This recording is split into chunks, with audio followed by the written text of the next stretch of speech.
Perkenalkan, nama saya Muhammad Ervan. Berdirinya saya di depan ini untuk mempresentasikan hasil resensi yang telah saya buat dengan judul buku yaitu 4 Imam Mazhab yang mempengaruhi dunia. Sebelumnya saya akan menjelaskan beberapa daftar isi apa saja yang akan saya bahas dalam resensi kali ini. Yang pertama adalah identitas buku 4 Imam Mazhab yang mempengaruhi dunia. Yang kedua itu isi buku. Yang ketiga hal menarik. Yang keempat kelebihan dan kekurangan. Dan yang terakhir adalah dokumentasi. Yang pertama identitas buku. Buku ini memiliki jumlah halaman sebanyak 196 halaman.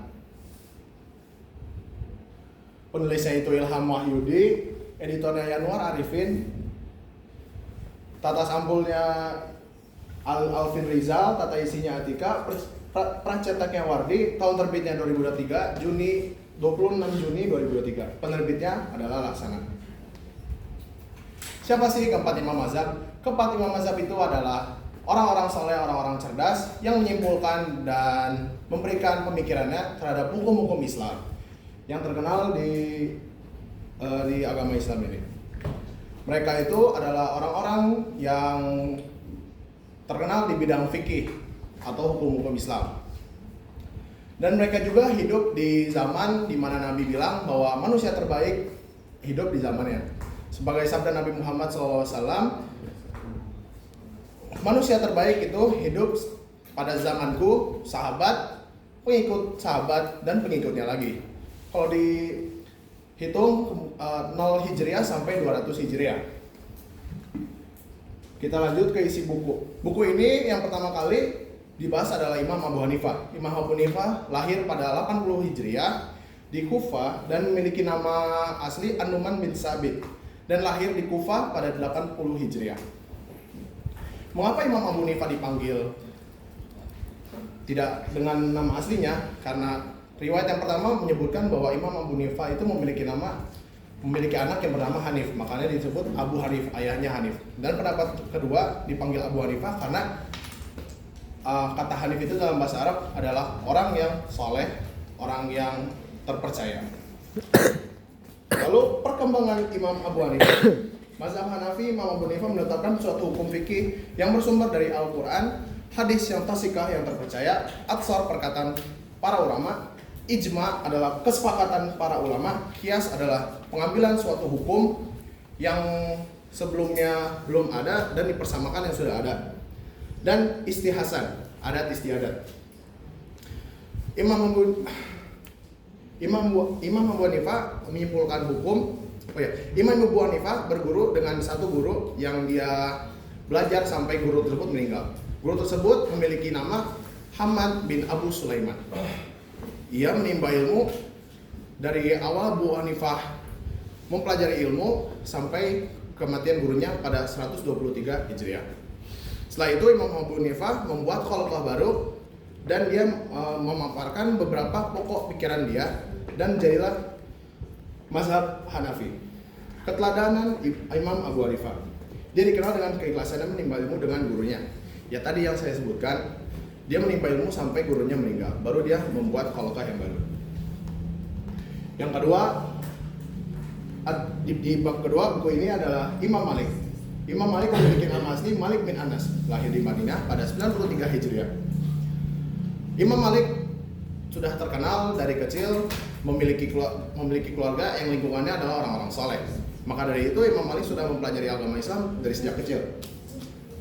Dia sudah terkenal dari kecil adalah orang yang soleh dan juga cerdas.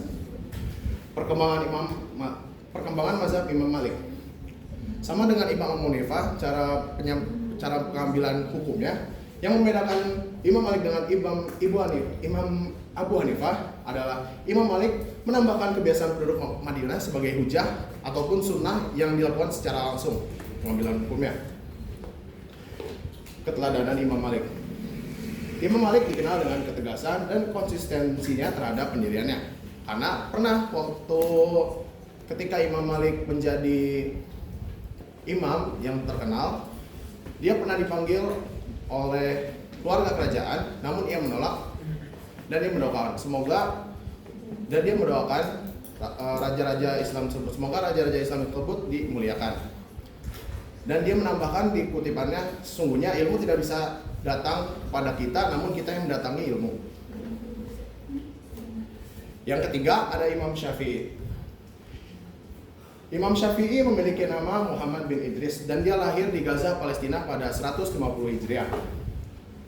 Imam Syafi'i adalah orang yang haus akan ilmu sejak dari kecil. Karena ketika dia kecil, dia sudah sangat semangat untuk mempelajari ilmu tanpa dorongan siapapun.